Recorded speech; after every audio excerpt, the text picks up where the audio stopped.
Pagi ini dapat kesempatan bersilaturahmi kepada Pak Dekan. Baik, alhamdulillah. Terima kasih. Ya, saya sebenarnya ingin menyampaikan terima kasih karena sejumlah konten Pela kita itu dapat apresiasi karena mengabarkan inspirasi dari fakultas seperti FKM Unhas ini yang disebut salah satu model yang bisa menata, mengelola fakultas. Dan tadi saya juga sempat ambil foto Pak Dekan, cantik sekali kalau itu ya. Nah Pak Dekan, ini ada yang bertanya, saya pernah dengar tentang apa alasan atau apa yang menjadi istimewa di UNHAS ini sampai disebut salah satu dari 3 fakultas di UNHAS yang punya kredibilitas, punya semacam kualitas pelayanan atau administrasi yang jauh dari kesan maladministrasi atau apa penghargaan lah gitu. Bisa diceritakan kira-kira apa sebenarnya yang unik atau yang berbeda dari FKM ini dari sisi itu? Baik. Ya santai ini. Silakan ceritakan. Baik. Terima kasih. Terima kasih. Jadi Pak Rektor ini beberapa waktu yang lalu itu kita ada semacam pertemuan ya untuk bagaimana membangun zona integritas di Universitas Hasanuddin. Zona integritas di Universitas Hasanuddin di dalam rangka mewujudkan kampus bebas dari korupsi, WBK dan apa istilahnya WB wilayah ini ya. Nah ini harapannya adalah bahwa semua fakultas didorong, semua unit-unit layanan didorong dan syukur alhamdulillah tahun lalu dari 6 area ada kita sebut sebagai 6 area perubahan, ada 3 fakultas dari 9 fakultas yang lolos mewakili Kementerian Pendidikan Tinggi Saintek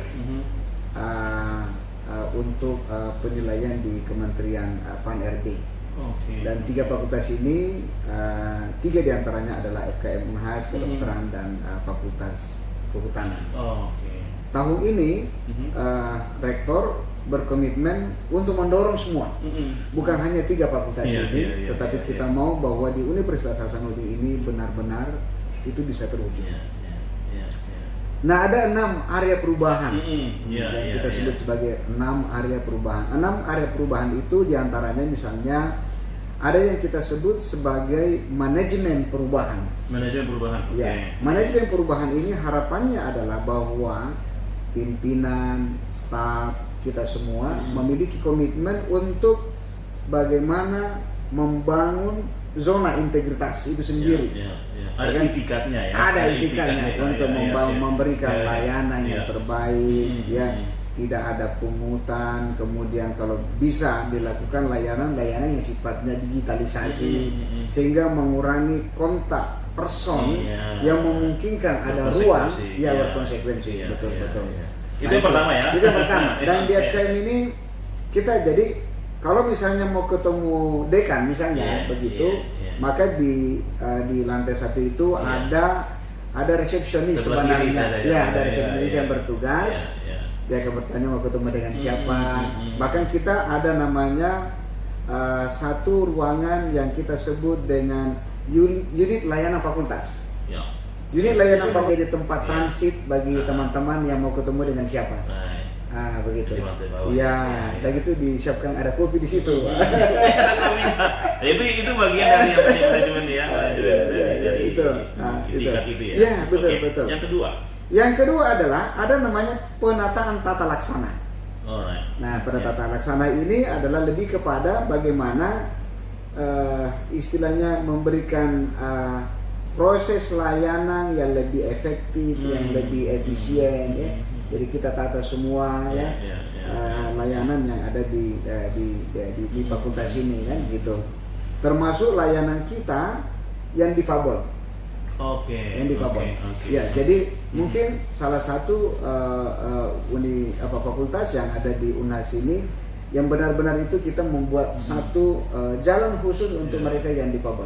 Itu ada. Dan itu kita berkonsultasi dengan ketua unit disabilitas di Universitas Aisyah mungkin gitu ya. Aisyah, Jadi Aisyah. itu bukan soal jalannya, tapi bahkan sampai ketinggian, kemiringan dan sebagainya. Nah itu ada. Responsif pada isu gitu ya, disabilitas. Menurut Pak Ishak bahwa salah satu fakultas yang memiliki jumlah relawan terhadap kelompok mahasiswa disabilitas ini adalah FKM Unhas.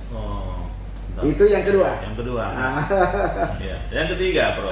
Yang ketiga ini adalah sistem manajemen SDM. Sistem manajemen SDM.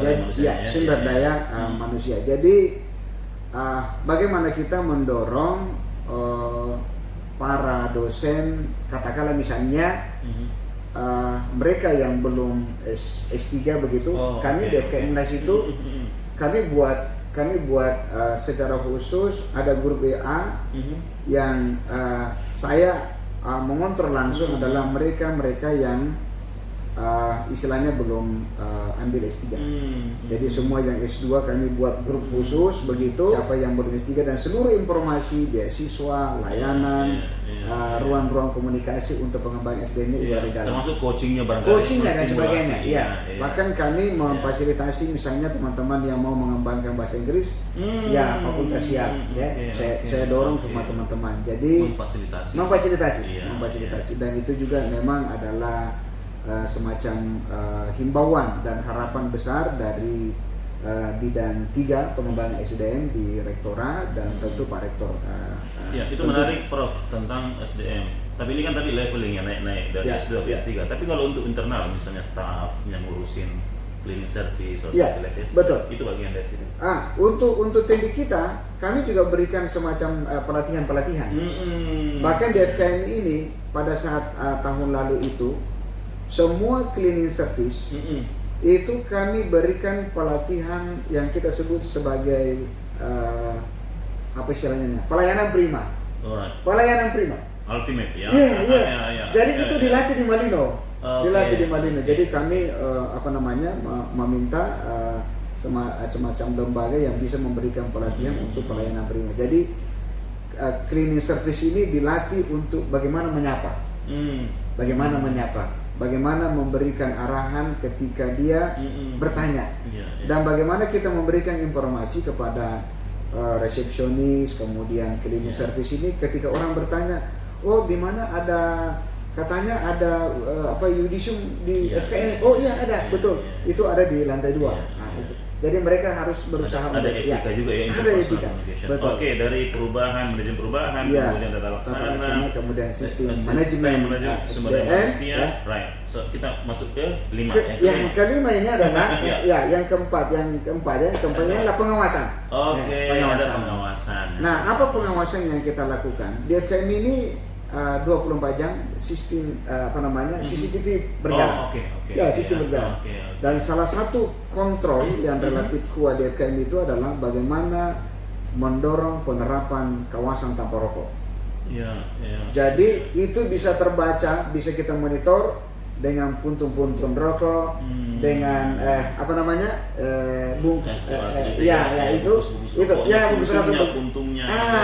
Itu bisa kita kontrol. Dan kalau ada yang kita dapat itu gampang sekali kita putar CCTV, tergantung. Misalnya kalau dia hari Minggu ini kita dapat, kita undurkan dari, jadi bisa diputar kembali. Ada punishment? Konsekuensinya adalah kami panggil.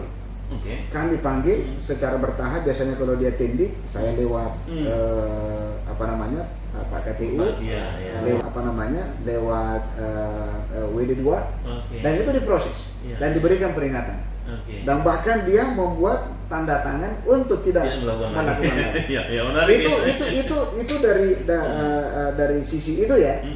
Di sisi yang lain, ketika ada keluhan, misalnya ini ada layanan administrasi yang lambat dan bahkan itu bisa mempersulit mahasiswa, maka kami akan memberikan arahan, bimbingan, dan kalau itu berlarut kami melakukan proses mutasi secara internal. Kami lakukan itu. Tapi gimana dalam prosesnya? Ada juga yang seperti itu atau nothing happen dalam pengertian semua patuh begitu? Ada juga? Ada juga. Jadi ini namanya yang kita sebut dengan membangun culture, membangun budaya.